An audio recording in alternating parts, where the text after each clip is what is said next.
Hola, buenas tardes. ¿Cómo están? Estoy con cara de afiche hoy día, parece. No sé por qué aparece una. Ahí sí. Ya, gracias, amiga. Tenemos ahí a la amiga en los controles. Mareada con tantas actividades que estamos llevando a cabo estos últimos días de campaña. Pero hoy día es un día especial porque nos convocamos para poder lanzar públicamente toda la síntesis programática de este trabajo enorme que ha significado levantar el Parlamento Feminista en la Patagonia Rebelde. Un parlamento que fue gestado ya hace más de un año en contextos de revuelta social, ¿no? De un montón de cabildos que se fueron levantando y asambleas en todos los territorios, y pues que acá nos tomamos también eso muy a pecho y que decidimos pues abrir esto. Y el día de hoy estoy con compañeras que han sido participantes muy activas y co-sostenedoras de este proyecto tan hermoso de hacer confluir diversas miradas, enfoques, visiones, experiencias acá en el territorio. Así que le doy la bienvenida aquí a las amigas Andrea Lira, Andrea Bluck y Doris Sandoval. Si pueden aparecer ahí en pantallita, súper. ¿Cómo están? Hola. Hola. Hola. Vamos a tener una conversa muy de sobremesa aquí, día martes, ¿no? Día miércoles. ¿Qué día es hoy? Ya miércoles. Estoy un poco perdida con los días. Pasa todo muy rápido. Sí, una conversa más en confianza también para compartir lo que ha significado esta experiencia para nosotras, y no solo nosotras, sino que tantas otras compañeras que han sido partícipes de todo esto que hemos venido levantando. Así que nada, pues sin mayor preámbulo, bueno, contarles aquí que las amigas que nos acompañan hoy día son tremendas activistas feministas, tanto desde el área de la educación, la Andrea Lira, del área legal, la Andrea Bluck, y del área sindical, nuestra querida Doris Sandoval. Así que sin más preámbulos, pues nos vamos aquí a esta conversa a compartir lo que ha significado todo este tremendo proyecto que hemos venido levantando. Así que parto contigo, Andrea Lira, amiga. Si nos puedes comentar de dónde salió esta idea, cómo surgió, cómo lo fuimos levantando y la experiencia de los primeros parlamentos que levantamos ya en enero del 2020. Bueno, el Parlamento nace como parte del proceso en el que estábamos después del estallido social. Y entonces estábamos ya organizadas como feministas desde antes del estallido, y siento que el estallido nos pilló súper organizadas a todas en ese sentido.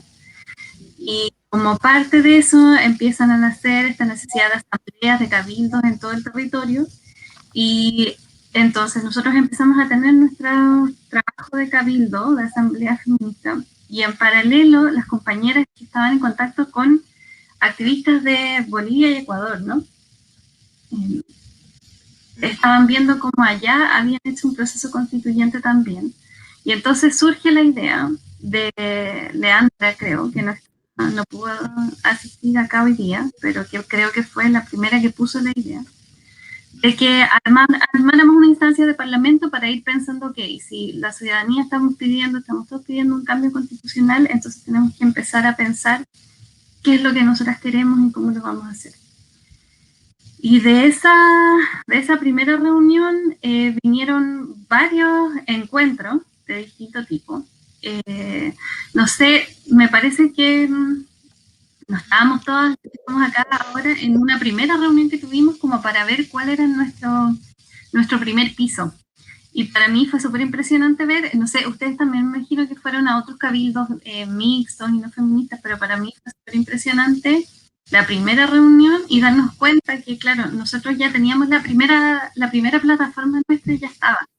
Porque llevamos tantos años ya trabajando, juntándonos, haciendo jornadas y pensando los distintos temas de forma nacional, regional, latinoamericana, que en el fondo la plataforma de las feministas estaba súper armada para empezar a construir un proceso ya más específico.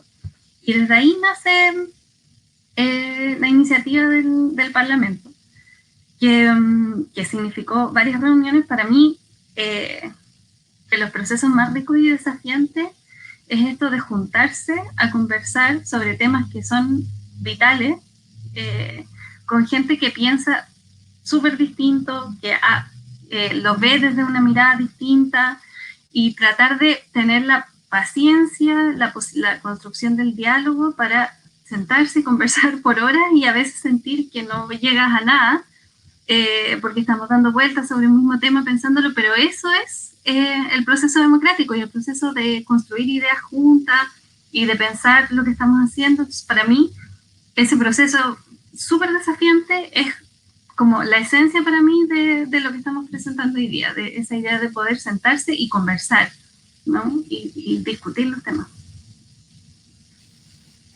Me estaba acordando de que, bueno, también, o sea, hay una costumbre, hay como una cultura, ¿no? Dentro del mundo feminista de juntarnos, de juntarnos a conversar, de hacer encuentros, que también teníamos ese piso mínimo que dices tú, Andrea, porque, bueno, también estaban las experiencias de las jornadas feministas de la Patagonia, también estaban las experiencias de los encuentros, los preencuentros plurinacionales de les y las que luchan, que también levantamos acá en el territorio.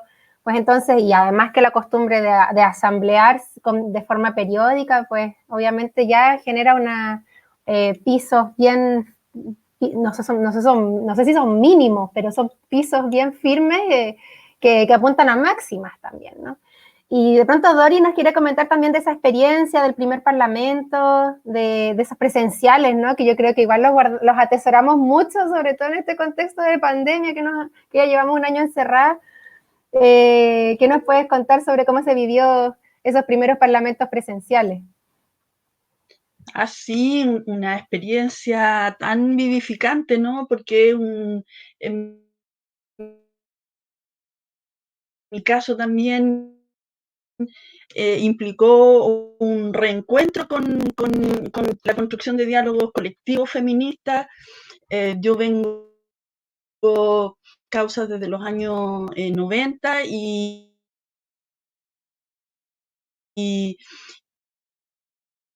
como el Parlamento significaron para mí también volver a reencontrarme con las compañeras, a lo mejor de una nueva generación, pero también con la presencia de algunas históricas del movimiento aquí en Magallanes. No sé si recuerdan la participación de Silvio Bando, por ejemplo, que siempre emociona mucho porque ella representa también para mí este puente, ¿cierto? Lo que fue la creación del MEMS, las que vinimos después. Así que fue un momento feminista, un momento político, profundamente político, de rearticularnos colectivamente en torno a unos contenidos que nos siguen teniendo una vigencia impresionante y a los que se suman, como decía la Andre, también nuevas visiones. No somos una estructura monolítica con un pensamiento tallado en una piedra. Tenemos las feministas una capacidad de ir asumiendo las miradas y los nuevos contenidos de la política feminista. Así que para mí fue un proceso muy, muy interesante y también, como decía la Andre, los encuentros feministas tienen como, yo diría, una cuestión base que es como la empatía y el respeto mutuo a nuestras formas de expresarnos, a los temas que cada una lleva también a estos encuentros, en el caso nuestro y vamos los temas radicales, lo que sucede con las funcionarias públicas también en el Estado y todas nuestras problemáticas ahí que son, como he tenido oportunidad de compartirlo con ustedes, son también expresión de una sociedad que se expresan muchas complicaciones interior del Estado. Hay discriminación, hay dificultades y trabas muy concretas para ir, por decirlo de alguna manera, ascendiendo en la toma de decisiones. Representamos una cuota importante de presencia de mujeres en la base del trabajo activo del Estado, pero cuando se llega a la noción de toma de decisiones, esos 60% se reduce a un 30% de participación de mujeres. Así que para mí esos encuentros tuvieron tuvieron esa tremenda amplitud de mirada y posibilidades de contar también nuestras cosas, ¿no? Así es, como que lo veo, lo relatas y lo veo, lo que se vivió. Estamos hay como un problema de conexión donde tú estás, Doris, pero te escuchamos bien, solo que se quedaba pegada la imagen, ¿sí? Habían algunas pausitas ahí, pero igual logramos escuchar todo lo que nos contabas, lo que nos relatas. Oye, sí, pues bueno, y después tuvimos ahí... Eso puede ser, sí, como disminuir ahí las fuentes de consumo de datos para tenerte más estable. Súper. Y bueno, ahí la Andrea nos puede contar, la Andrea Bluk, sobre esta experiencia también que significó el paso, ¿no?, a una adaptación hacia la virtualidad en contexto de pandemia, porque igual había una determinación clara de que esto se mantiene abierto. O sea, estamos en una constituyente y aquí no lo va a frenar una pandemia en absoluto, porque hay cosas muy profundas que tenemos que hacernos cargo y transformar en este momento. Pero sí significó un esfuerzo adicional, o significó también adaptarnos y flexibilizar, ¿cierto?, a otros modos, a otras formas. Entonces, si nos puedes comentar también cómo fue ese paso, ¿no? Sí, pues, o sea, fue el pasar a parlamentos a través de la virtualidad. Tiene varias complicaciones.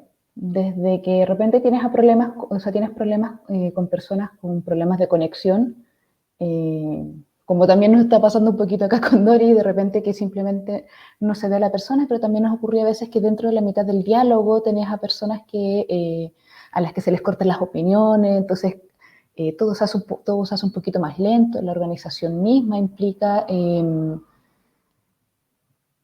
coordinaciones de tiempos quizás un poco más específicas de las que se podían tener en los parlamentos físicos, tanto con las personas que participaban de estos parlamentos como expositores, ¿no?, como parte de las organizaciones que venían a compartir sus posturas, y también de los mismos participantes, también entendiendo que esta pandemia nos trastocó todo nuestro sistema de vida, tanto laboral como en la casa,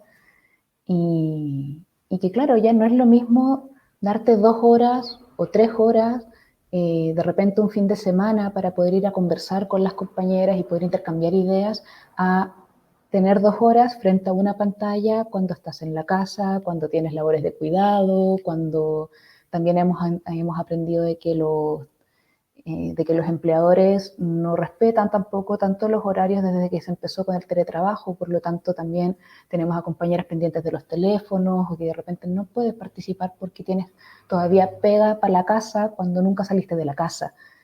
Todas esas complicaciones las fuimos viendo dentro de los parlamentos que se podían hacer de manera online, pero como bien dice Eli, esto no para, y la decisión que se tomó fue que esto no paraba porque todavía habían muchas cosas que conversar, todavía habían muchas cosas que discutir, y también porque también nuestro acuerdo y nuestra postura frente a esto es: queremos llegar a la constituyente, y para poder trabajar en la constituyente tenemos muchos temas sobre los cuales tratar, que no se ha podido, y que si no llegamos a la constituyente todavía necesitamos seguir teniendo estas conversaciones para poder seguir trabajando desde nuestras mismas bases, que siempre ha sido la naturaleza de esta candidatura y también de la lista de la Coordinadora Social de Magallanes, para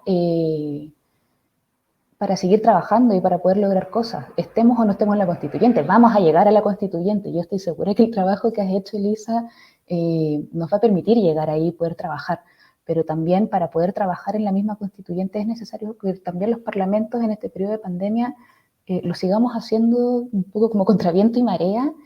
Si hay que hacerlas de manera online, nos tenemos que adecuar, y nos vamos a seguir adecuando a todo lo que se siga ocurriendo, porque nuestro trabajo es con la gente, y es súper importante eso, como dice Andrea, como dice Dori, nuestro trabajo es la conversación, la conversación con las compañeras, con las distintas, y el intercambio de ideas es lo que va fortaleciendo nuestro programa y es lo que va fortaleciendo nuestra propia democracia, y es lo que hemos querido seguir manteniendo a través de este cambio al Parlamento virtual. Gracias, Andrea. Sí, pues, y ahí seguimos virtualmente. No queda de otra, pero bueno, ya se podrá reencontrarnos. Bueno, queríamos compartirles un videíto que hizo nuestra compañera Yossi sobre el primer encuentro que tuvimos ya en enero del año pasado, como les mencionaba y como comentaba también Andrea y Dori sobre esa experiencia tan bonita, para que lo revisitemos, porque es un video que, claro, estuvo ahí ese momento colgado ahí en las redes, pero está muy bello ese trabajo como para que quede en el olvido, ¿no? Así que vamos a revisitarlo, son un par de minutitos y luego seguimos aquí con nuestra conversa y la presentación de la síntesis programática, ¿no? Así que, amiga, que estás tras los controles, si nos puedes apañar con eso.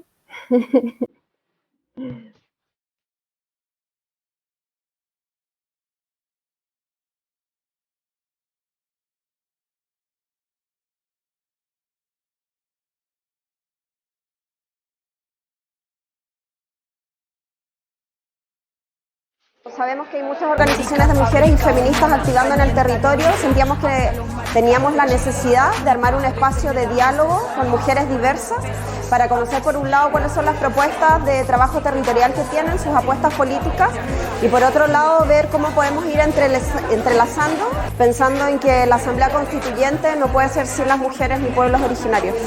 A quienes invitamos a participar es a compañeras que son representantes de organizaciones políticas de mujeres y feministas, y que la pregunta o la invitación era que dialogáramos sobre cuáles son sus propuestas en específico hacia el camino que tenemos que empezar a construir para la Asamblea Constituyente. Yo creo que uno de los mayores logros es que vinieron hoy día compañeras que no habían asistido a convocatorias feministas anteriores. Generar estos espacios íntimos de diálogo, de convergencia, de actualización, de saber en qué está cada colectivo, en qué está cada trinchera en el que nos vamos desarrollando las mujeres, es fundamental para construir el futuro concreto del quehacer y de la liberación para nosotras. Hablar de violencia, hablar de abuso, hablar de redes, hablar de infancia, hablar de maternidad, de aborto, cara a cara, le da otra continuidad a nuestra cotidianidad y le da otra continuidad a nuestro quehacer, y se construye en colectivo, que es una de las experiencias y una de las herramientas fundamentales para la realidad del país hoy en día. Así que invitarlas a conversar, a juntarse, a tomar mate y a parlamentar es fundamental hoy y hasta el infinito. De arriba o abajo, para que me enfoquen, para que empiecen a probar, que me provoquen y le invoquen.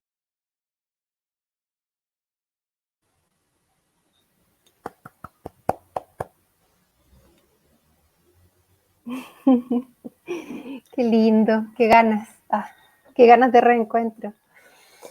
Sí, pues eso resume, yo creo que bastante bien ese sentir, eso que se levantó con tanta fuerza, igual hace ya más de un año, pero bueno, hemos ahí tenido también esa intención de mantenerlo pese al contexto de forma virtual.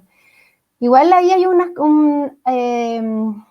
me gustaría preguntarle a la Andrea, ahí en una segunda vuelta de palabritas, porque tú estuviste también coorganizando el Parlamento o el Cabildo de Niñez y también un Parlamento virtual de educación. Entonces, también conocer un poco esas experiencias, de cómo se gestaron, que se levantó desde ahí. Sí, igual quiero comentar también, porque ver el video es emocionante y escucharlas hablar, pero como es también, y no sé cómo hacerlo para que no suene como negativo, pero es trabajo, ¿no? Es como ir y estar ahí y sentir como el grupo donde nos conocemos, porque nos encontramos y nos volvemos a encontrar y nos volvemos a encontrar. Es rico, es acogedor, es un espacio de mucha empatía y de respeto, pero también es trabajo. Y quiero poder como destacar eso también, porque el trabajo del Parlamento, que fue presencial y que ahora es virtual, y después todo el trabajo que hizo Andrea de traducir esto al lenguaje constituyente, es un trabajo que requiere disciplina, que requiere atención, que requiere saber dialogar, y es una de las cosas por las que yo sé que no estamos haciendo como candidateo ahora, pero es una de las razones por las que yo voté por la Eli, porque es esa capacidad de conversación, ¿no? Y de paciencia, de escuchar, de poder como realmente pensar en lo que está diciendo la otra persona que está delante tuyo. Entonces quiero destacar eso también del proceso. Y de mucha paciencia, porque no sé si a ustedes les pasaba, pero a mí, yo soy súper impaciente, me pasaba todo el rato en el Parlamento como ya, pues, pero ¿y qué es lo que es? Y ese proceso fue de un año, es lo que estamos presentando ahora, ¿no? Entonces no fue una conversación, no fueron dos, fueron muchas. En educación, el trabajo virtual no fue sincrónico, porque estaba bastante avanzado ya de antes. Entonces, en el fondo, cuando llegó el momento de tomar todo lo que había en educación, el trabajo que se había logrado hacer presencial de antemano ya estaba, más la relación con las otras organizaciones que también estaban trabajando temas de educación, porque otra cosa que quiero destacar del trabajo del Parlamento, y a lo mejor la Andrea puede hablar más de esto, la Doris, es que no es un trabajo solamente de nosotras, la coordinadora feminista de Punta Arenas, con todas las otras organizaciones feministas de acá, sino que es un trabajo amplio con otras organizaciones también. Entonces, en el fondo es armar una red de ideas a partir de lo que hemos conversado, pero tomando y generando diálogo con otras organizaciones. Y el Parlamento de Niñas fue maravilloso. Y eso sí que es súper difícil hacerlo virtual. Entonces, es algo que hicimos una vez nomás. Pero fue generar posibilidades de diálogo y de que los chicos y las chicas y los chiquis pudiesen pensar en el tipo de cosas que ellos querían.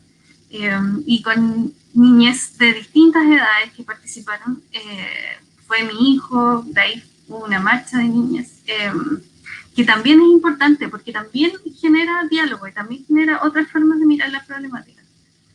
Eso es lo que puedo contribuir.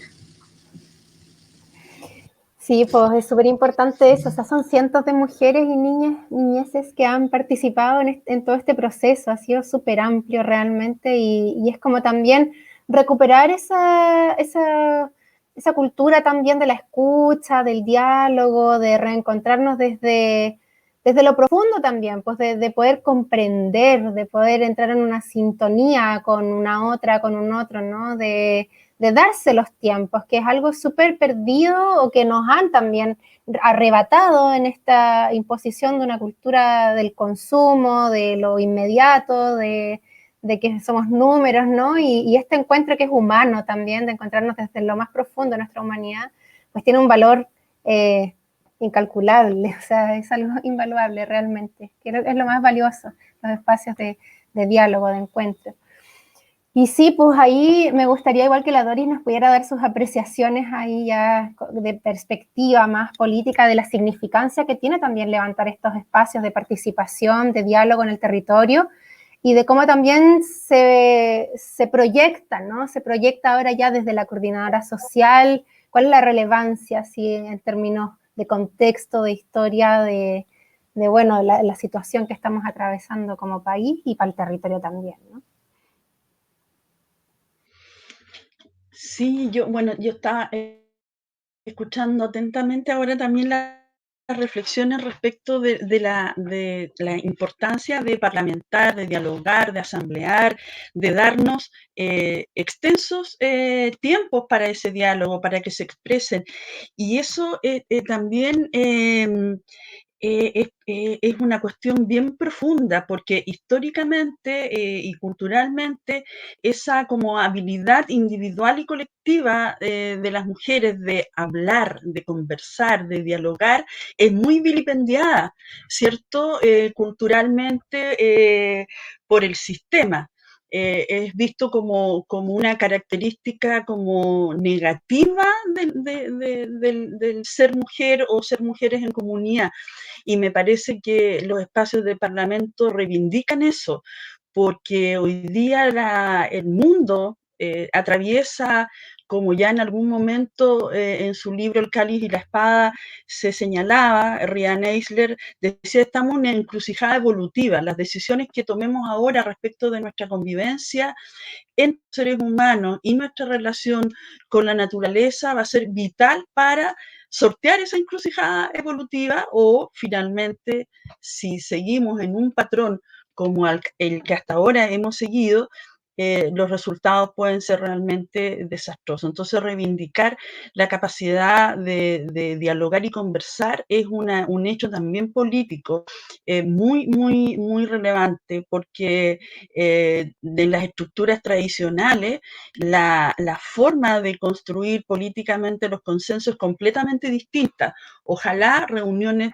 muy cortas, casi de noche, como era la tradición histórica de la política chilena, y en lugares muy privados, unos cuantos hombres resolviendo algunas cosas y muy breves, y no porque sean más eficientes y eficaces que nosotras, sino porque realmente antidemocráticas, a las que no les interesa recoger la opinión de colectivos, porque eso como que demora. Eso demora la decisión política, la retrasa, y estas prácticas que hemos desarrollado aquí reivindican todo lo contrario, cómo de avanzar de unas formas distintas, y ahí me sitúo también como en la práctica. Esto significa también desarrollar una praxis completamente distinta a la tradicional, porque no basta, bueno, no es mi idea siempre ponerlos, no me gusta, pero el ser feminista implica una práctica, no solo también un discurso político, sino una práctica en el ejercicio de los liderazgos que nos corresponde asumir, porque reproducir las mismas lógicas patriarcales en el ejercicio del liderazgos escasamente colaborativos, autoritarios, etcétera, no es a lo que aspiramos, y precisamente el Parlamento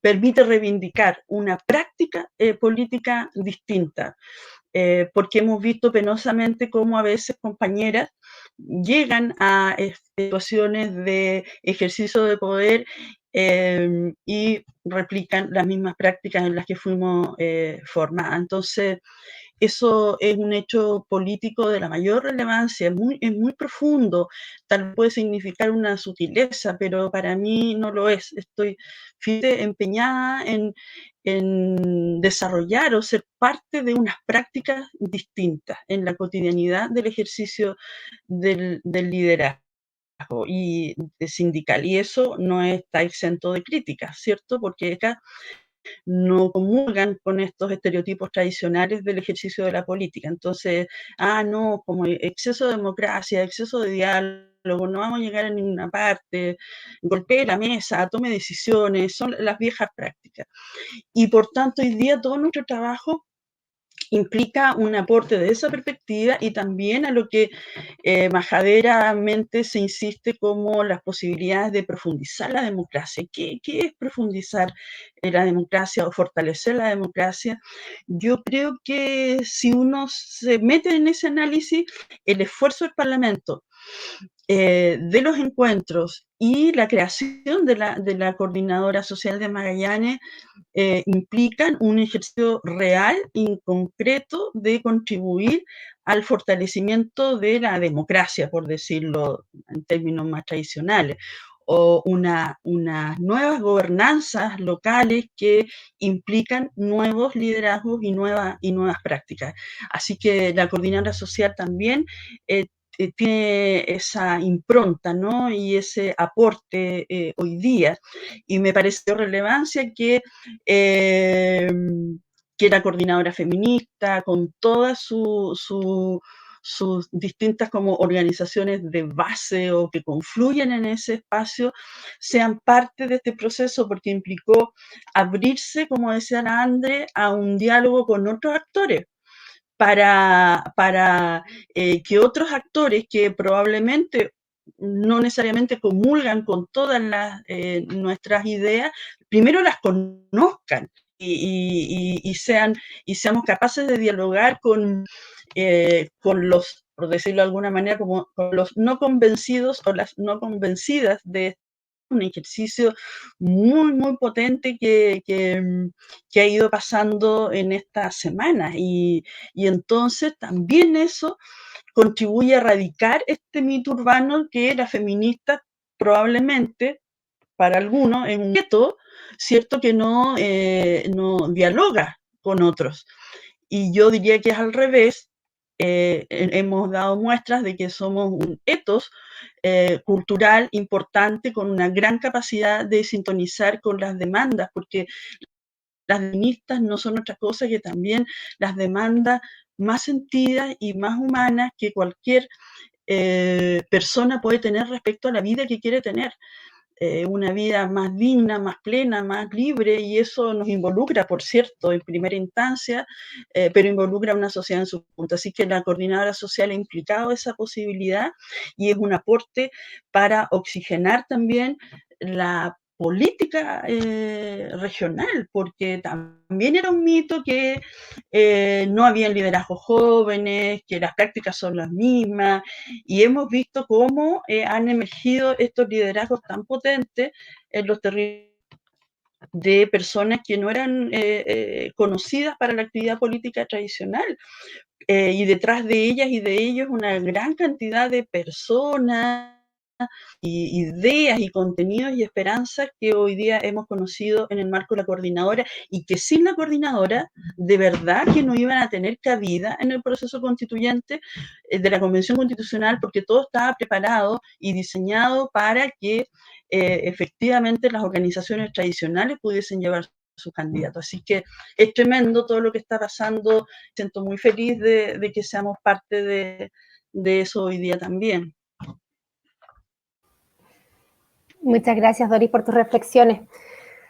Sí, pues, efectivamente ha sido también una constatación de que efectivamente estamos y de que no solamente estamos, sino que hay una historia, hay organización, hay una politicidad, hay rescate de memorias, hay realmente un quehacer político que estamos tratando de impulsar también para este proceso de transformación, ¿no? En un contexto donde se ha privatizado también el quehacer político y que realmente la clase política que ha administrado el poder estas últimas décadas, pues, ha hecho estragos con nuestro país, en nuestra sociedad, con nuestra democracia también. O sea, ya nos quedó cortísima la democracia representativa con nivel de representantes que hemos tenido.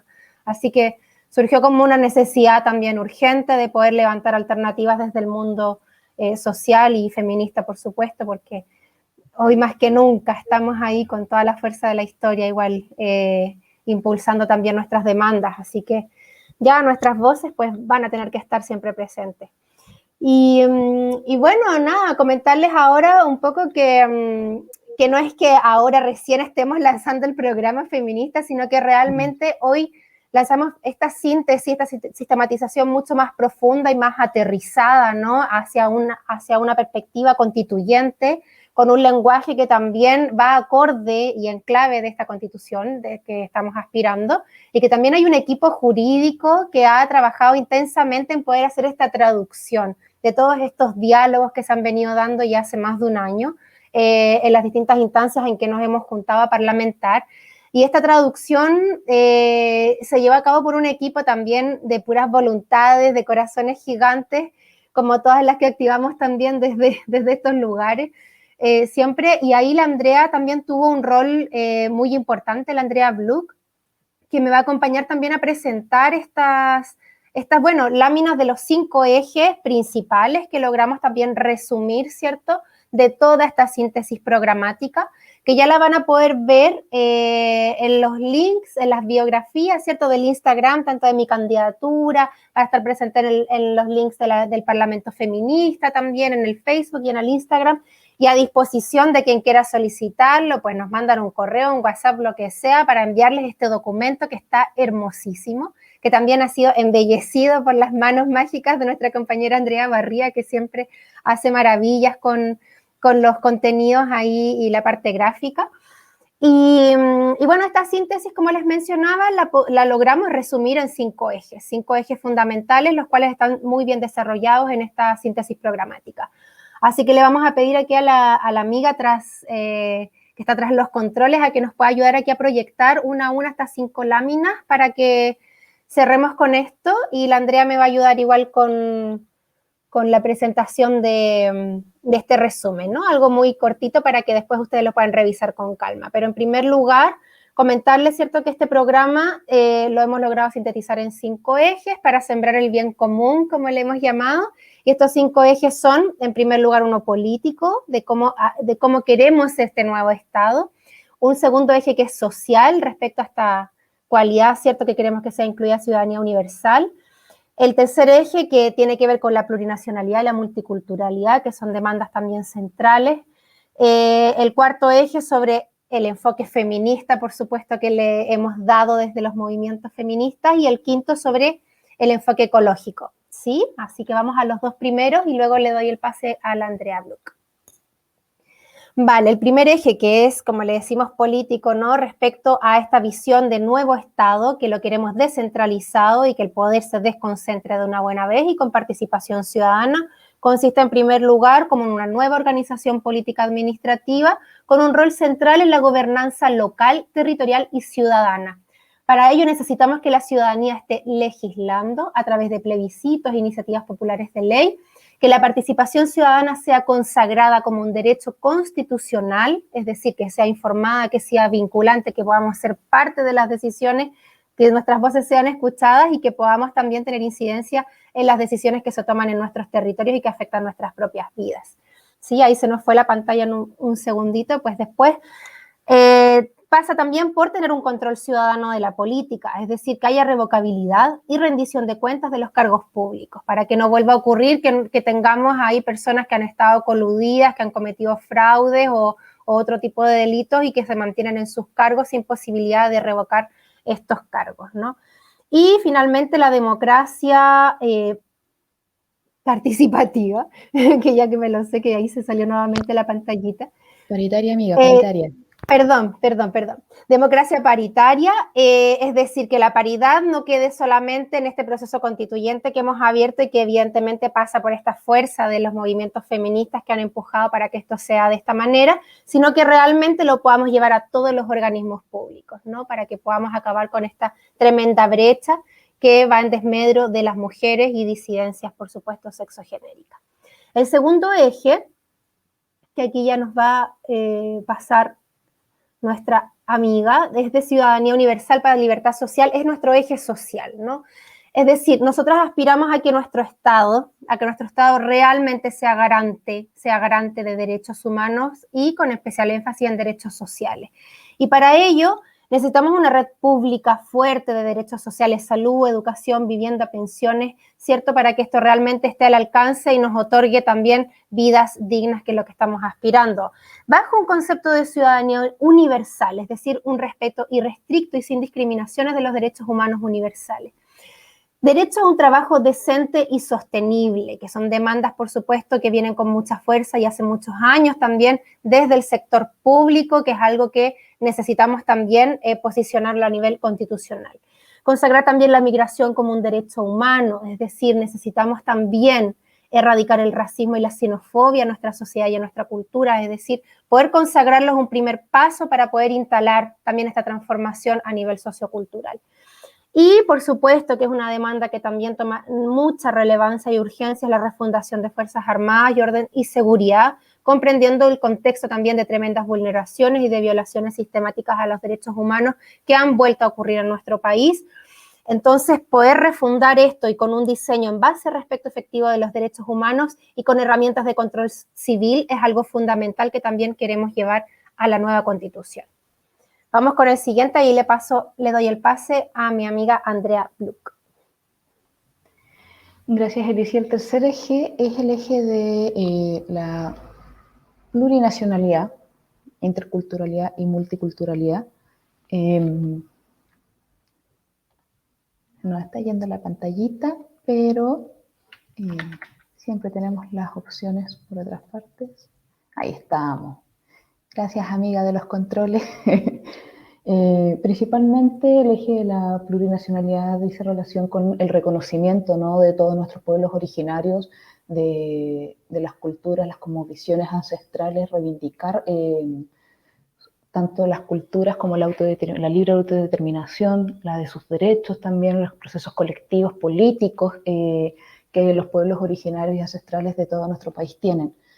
Y en ese sentido es que se busca o lo que queremos llevar a la constituyente es, en principio, lo primero, como habíamos dicho, los derechos colectivos indígenas, ¿no? Todo lo que tiene que ver con la autonomía que se le da a los pueblos originarios para poder ejercer derechos lingüísticos, educativos, culturales, de salud, costumbres ancestrales, dentro también de la autonomía territorial que ellos se merecen, que es una deuda histórica que tenemos como pueblo chileno con todas estas, con todos los pueblos originarios, dejándoles el uso soberano y la protección soberana de estos territorios a ellos, que es a quienes realmente les pertenece, ¿no? Y también lo que es sumamente importante es la participación política de los pueblos originarios, entendiendo que ellos tienen una autonomía política dentro de sus propias comunidades, pero que también su participación sea vinculante. El eje 4, que es el eje feminista, claramente no puede faltar en esta candidatura y en este programa. Tiene como base fundamental la vida libre de violencia machista. Una vida libre de violencia machista donde no hayan distinciones por género, por orientación sexual, por ningún tipo a las disidencias tampoco de sexos genéricas, ni a las infancias, y tampoco a las mujeres. Claro que se les respeten los derechos que se nos respeten los derechos a todas, todos y todes. Y por lo mismo es que tenemos dentro de este eje tanto el principio de igualdad de género y no discriminación, como lo acabo de mencionar, es el hecho de que en verdad entender de que somos todos libres e iguales y que esto se haga real. También el derecho a la crianza segura y afectuosa para todas las infancias, todas las niñas. Es súper importante entender y volver a entender a las crianzas como algo comunitario, que no solamente debe regir dentro de una familia, dentro de 4 paredes, sino que es toda la comunidad las que nos debemos encargar de poder cuidar a todas las niñas. También el reconocimiento de trabajos domésticos y de cuidados, que es algo que ha estado bastante en boga en el último tiempo, especialmente para el paro del 1 de mayo, el 30 de mayo, precisamente porque son cuidados y lo tenemos en el eje feminista, porque el mayor porcentaje de los cuidados, de los trabajos de cuidado hoy en día en nuestro país los llevan las mujeres. Y como decían los títulos, ¿no?, de las consignas del 1 de mayo, no es amor, es trabajo no remunerado. Y es momento de que ya lo reconozcamos. Así también, respecto de los derechos tanto de disidencias, niñas e infancias, creemos que es súper importante la garantía del derecho a la educación sexual integral como parte de nuestra formación desde los primeros años. También el reconocimiento de los derechos sexuales reproductivos y no reproductivos. Y por último también los derechos de las diversidades sexuales, ¿no?, que hoy en día no están reconocidos y que se pasan... y que todavía no son tan visibles los problemas de las diversidades sexuales, tanto en temas de salud, educación, que es importante que se les reconozca el lugar que deben tener.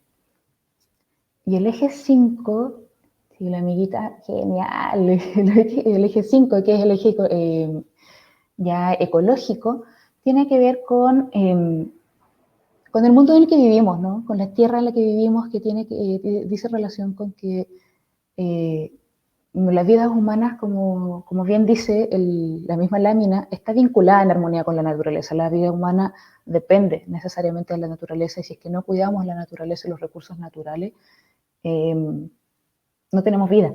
No tenemos vida, no tenemos comunidad, no tenemos sociedad. Y sin comunidad no podemos hacer nada como personas. Y es por eso que es importante reconocer a la naturaleza como una sujeta de derechos propios, pudiendo proteger tanto los ecosistemas, también la protección de los bienes comunes naturales, las formas de propiedad comunal de los pueblos. ¿Qué quiere decir esto? Que los mismos pueblos puedan decidir según la biodiversidad que existan en sus zonas, el cómo se manejan, ¿no?, el cómo se puede proteger esto. También muy ligado al eje político que Eli nos presentaba desde la descentralización y la desconcentración de los poderes.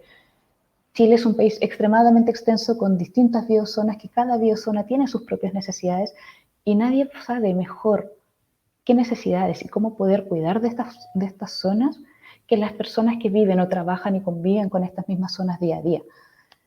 Así también uno de los temas que también ha estado muy en boga últimamente es el derecho humano al agua y el saneamiento.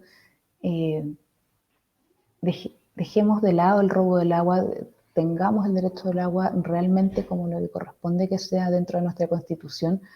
Y así también dentro de la misma naturaleza, la naturaleza no solamente son, como decíamos, las biozonas, entendiéndolo como los árboles, los ríos, los mares, sino que también los animales. Los animales son seres vivientes y sintientes y por lo mismo también merecen tener reconocidos sus derechos dentro de la Constitución. Y el último punto del eje ecológico es la soberanía alimentaria, ¿no? Que las personas puedan y tengan derecho a un acceso a una alimentación realmente sana, que haya una libertad en el intercambio de semillas, que haya una libertad en el uso de la tierra, precisamente para que la gente pueda tener una alimentación digna. Esa es la palabra, una alimentación digna. Y esos son nuestros hermosos 5 ejes que han sido trabajados, como decía la Eli, desde el equipo jurídico, después de la sistematización que hacían nuestras compañeras de todos los parlamentos. Este es el resumen del resumen del resumen, y que nos muestra los puntos más importantes, lo que nosotros creemos que son los puntos más importantes para poder llegar a la Constitución y que creemos que son los que no pueden faltar en ella. Muchas gracias, Andrea. Bueno, ya estamos llegando aquí al cierre de esta conversa, tranqui, buena onda,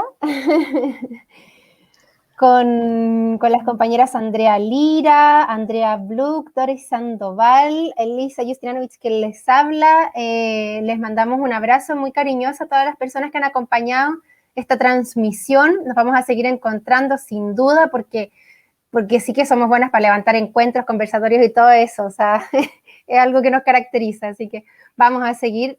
Y muchas gracias, compañeras, Andrea, Doris, por darse este tiempito, esta sobremesa aquí para poder conversar y rescatar también esta memoria reciente de lo que hemos vivido, levantado y co-construido en este Parlamento, que ha significado también profundizar en temáticas